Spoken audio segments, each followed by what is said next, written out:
Tu passes tes soirées à écouter des prêches en ligne, tu consultes des applications de rencontres musulmanes, chrétiennes, juives, mais rien ne se passe.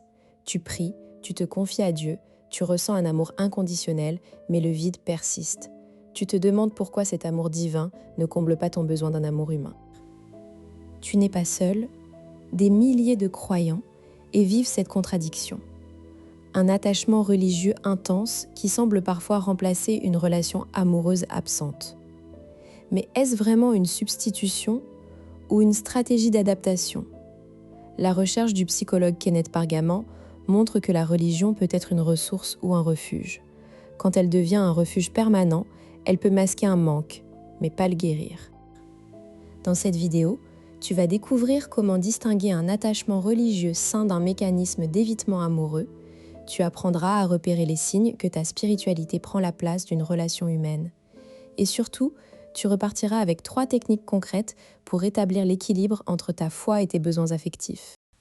La croyance populaire dit que l'amour de Dieu suffit, que si tu es comblé spirituellement, tu n'as pas besoin d'un partenaire. On entend souvent « Dieu est ton époux, contente-toi de l'amour divin ». Mais cette idée, bien que pieuse, peut être dangereuse. Elle sous-entend que le désir amoureux est une faiblesse, que la quête d'intimité humaine est secondaire.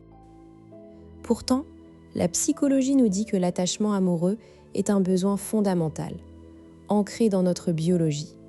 Le système d'attachement de Bowlby n'est pas annulé par la foi.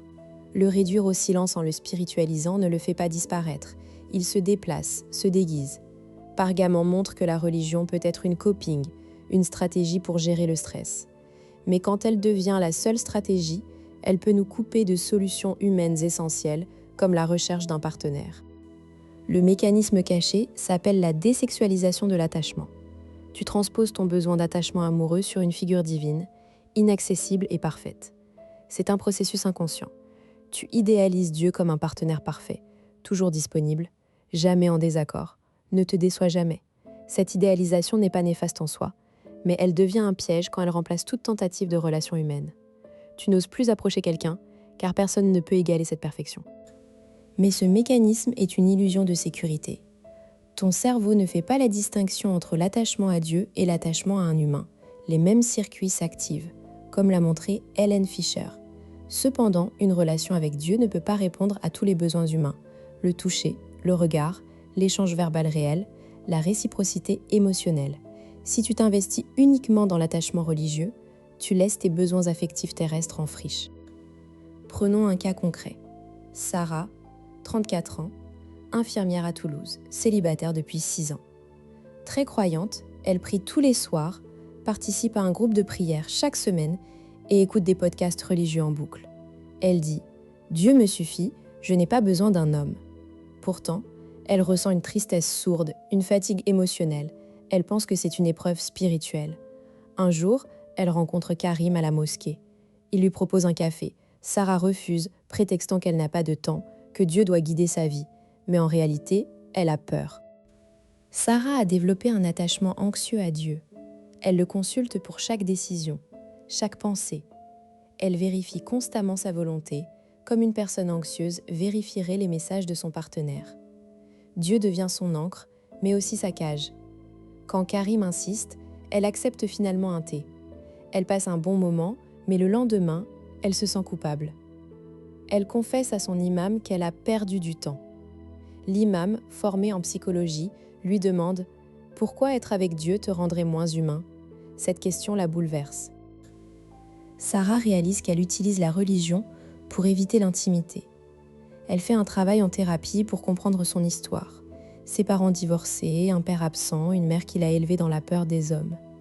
La religion a été son refuge d'enfant, mais aujourd'hui, elle l'empêche de grandir. L'imam la soutient. Dieu ne veut pas que tu sois seule, il a créé l'amour humain. Sarah commence alors à fréquenter Karim sans abandonner sa foi. Comment savoir si tu vis la même chose ?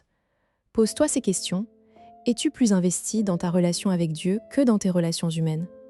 Ressens-tu de l'anxiété quand tu passes du temps avec des gens plutôt qu'à prier ?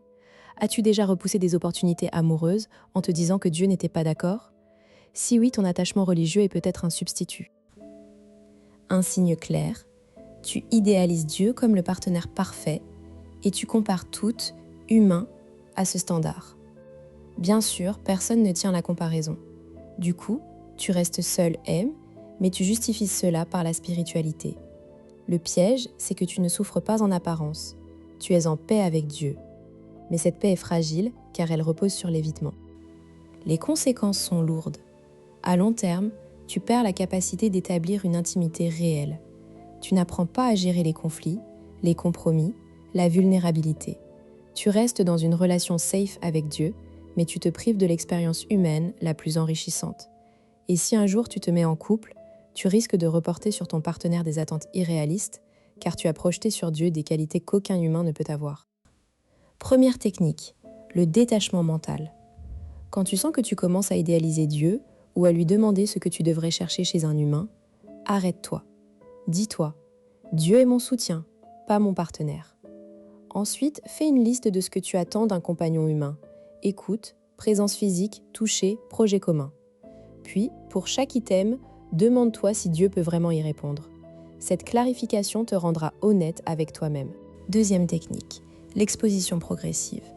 Si tu évites les rencontres, fixe-toi un mini-objectif par semaine. Par exemple, cette semaine, je vais dire bonjour à une personne qui me plaît et lui poser une question simple. La semaine suivante, je propose un café de 15 minutes. Note tes émotions, anxiété, culpabilité. Accepte-les sans les juger. Peu à peu, ton cerveau apprendra que l'interaction humaine n'est pas une menace pour ta foi.